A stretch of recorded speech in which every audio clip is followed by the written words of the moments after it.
Good morning. Welcome. I want to remind everybody, first of all, kind of why we're here today. CRS 14123.1, I want to restate that, and then I'll tell you what we're up to here today. It states a presidential primary must be 1 on a Tuesday, 2 can't be any earlier than the date the DNC or RNC allocates delegates without penalty, 3, and the date can't be any later than the 3rd Tuesday in March. Now here's the key part. The governor must set the date by September 1st, 2019, and must consult with the Secretary of State. So we are going to fulfill the statute today. So we have 3 potential days that we could hold our Colorado presidential primary, the 1st, the 2nd, or the 3rd Tuesday in March. The voters passed this initiative. It's actually very exciting because, as you know, the Colorado process for selecting presidential candidates used to be a caucus, meaning it was a particular night that people had to take several hours of their time and go choose a candidate. Now, caucuses will still occur because they have to do with how people get on the ballot and for people who want to be delegates for your candidate of your choice. But we will actually select who Colorado sends its people to the Democratic and Republican and Libertarian Green and other conventions. We will decide that based on a primary vote, that every voter will get those ballots, meaning the unaffiliated voters will get the Democratic and Republican ballots, not just the members of that party. And I'm excited to say that we are going to set that primary date for Super Tuesday, March 3rd in Colorado. And we want to welcome all of the candidates from both sides of the aisle and the other parties as well to come listen to our concerns here in Colorado to make sure that we have a competitive process, to make sure that Colorado voices are heard by whomever becomes the next president of the United States. We have many folks that we have worked with, and I wanted to acknowledge Pilar Chapa from the Democratic Party, Frank Atwood from the Approval Voting Party, Jerry Kilpatrick from the American Constitution Party, Eric Bodenstedt from the Unity Party, and Sean Bamberger from the Republican Party. I consulted with the Secretary of State. I consulted with the major parties in setting this date, and it will be March 3rd, Super Tuesday. Ballots will go out a few weeks earlier. Again, in 2016, Colorado voters overwhelmingly approved Proposition 107, which established a presidential primary in Colorado. I'm excited that Colorado ranked 2nd in voter turnout in the 2018 election. We have a very engaged electorate, and I'm excited that Colorado voters will have the opportunity to weigh in early in the process before the Democratic, Republican, and other party nominees are chosen. And we hope that many of those candidates will come to Colorado, will stay in our hotels, will buy things in our stores, and some of them have entourages too. So we're excited that this will help promote Colorado on the national map.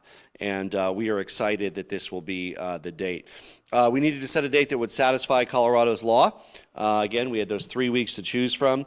By joining the Super Tuesday states, I think we can really highlight Colorado as a key state, because among the Super Tuesday states, Colorado is one of the only ones that is also a competitive state for November, a purple state. So we want to make sure we highlight all of our voices in Colorado. We want to reward candidates who are not only coming here early, but are also working to win over Colorado voters for the November election. With that, I want to also acknowledge that I'm joined by our Lieutenant Governor of Colorado, Diane Primavera, and we're all very excited about meeting all these candidates who are going to come to Colorado. And we did this in consultation with the person who will be, of course, the administrator of the primary election as the Secretary of State. She is really focused on voter engagement. I think we all see having a Super Tuesday primary is an opportunity to engage voters in the political process early, regardless of their party. And again, including those unaffiliated voters that are the single biggest group in Colorado that will be able to vote in the primary of their choice, which we are very excited about making sure that that largest group of Coloradans really has their voice heard by whomever goes on to become the next president of the United States. With that, I'm excited to introduce our terrific Secretary of State, Jena Griswold. Thank you. My name is Jena Griswold, Colorado Secretary of State, and I'm glad to be joining Governor Polis and the Lieutenant Governor and representatives of the party here today to officially set March 3rd, 2020, Super Tuesday, as the date for the 2020 presidential primary. This will be the first presidential primary in Colorado in 20 years, and the first presidential primary in Colorado where unaffiliateds will be able to participate. This is an exciting opportunity for Coloradans to help shape the future of our nation. Now, in 2020, we will actually have 3 big elections: the presidential primary on March 3rd, the state primary on June 30th, and the general election on November 3rd. That's because in November of 2016, Coloradans overwhelmingly voted to have a presidential primary election. They also voted to allow unaffiliated voters to participate in primaries. Unaffiliated voters make up Colorado's fastest growing political group and should rightfully have their voices heard in primaries. March 2020 will be the first time since these proposals passed that unaffiliated voters have the opportunity to participate in a presidential primary. And then they will also have the opportunity right after that to vote for Senate and the down ballot candidates in the June state primary. Now, previously, in the last 5 presidential elections, our state has chosen presidential primary winners through a caucus. This will no longer be an option for presidential candidates, but caucus will continue to be an option for non-presidential candidates to access the ballot. This historic presidential primary and the fact that unaffiliated voters will be able to participate will expand access to voting here in Colorado. Colorado has been a national leader in voter turnout and access to the ballot. Just over 90% of our eligible voters are registered to vote, which is the highest in the nation. And in 2018, in the general election, we had 63% turnout of eligible voters, which is the second highest in the nation. And in fact, we've been in the top 5 states for turnout since 2010.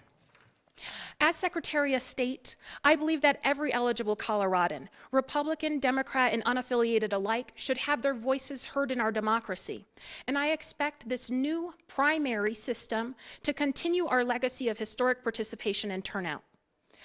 Coloradans deserve a democracy we can believe in. Even though we see efforts across the nation to suppress the vote, here in Colorado, we fight to encourage the franchise. And in a time when foreign nations try to influence our elections, Colorado should be proud to hold this distinction of being one of the safest and most secure states in the nation to cast a ballot. This nation was founded on the principles of democracy. We all have a stake in our future. From organizing to demonstrations, from the women's suffrage movement to the civil rights movement, Americans have demanded that every eligible citizen can vote and participate in our democracy. We will continue that tradition. As Colorado Secretary of State, I believe in the power of our democracy. In 2020, Coloradans will once again have the opportunity to shape their future and the future of our state and nation. Thank you. All right, Super Tuesday. Super Tuesday. Here we go.